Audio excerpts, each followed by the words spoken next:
Azare, Saigi, Ministry of Home Affairs notification, the 13 February 2025 ko, si pare, ako'y Her Excellency President Dorpati Murmur Thadokba, si proclamation emergency kawi, emergency si ahumni constitution yaurisi 352 national emergency ama, adagi 356 breakdown of constitutional machinery in the state haibonga, adi amana financial emergency haibonga 360 ama, ako'y thamisi 356 ni aina sumpa bada huji poki knowledge la masi animated suspension ni ako'y lai se, an animated suspension si mayam na ako'y thamjani si assembly se dissolve tawdri, and we have still hope ako'y Assam lady assembly dissolution tawba PR ma lay madugi ani mo PR ngakta ni 356 ngakta ni breakdown of constitutional machinery in the state ai 356 adu palle breakdown constitutional machinery in the state ai ma recital part of where as to yaure kari president loin paire I assume myself as president masamaksina ako'y wadi state si like do ba federal structure people power mayam law making gi executive power council ministry power sing lo no assume tawre adu mana taka like di madu governor delegate tawga ko state governor ga madu satha gani na mana yaure aduna si yaure mina adagi di suspended animation ha ja khona ka di khangdo na kan nga sai gi order si gi proclamation order si gi ko gi para number 3 gi akoi gi sub para 2 sida suspended to yaure aduga assembly dissolution gi wasi amta yaudre amasi parliament da mu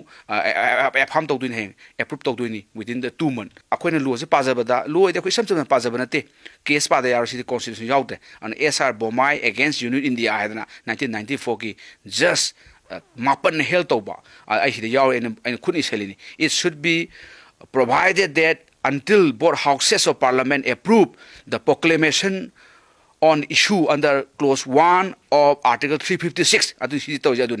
the legislative assembly can be kept only under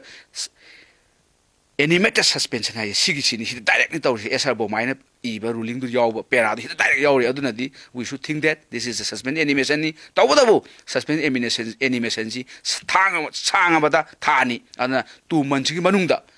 Jenbiro, Taubiro, Aduga, popular government lady number lady Benina, Saka same claim Taubiro, Aduga, Parliament, Amu, President, Odom Tolan, revoked out and Tolani, Adunumitagi, Saka Sembayan, and Mayamda, Yamni Pai and Kotana, Pia President Tamena, Yamkana, can be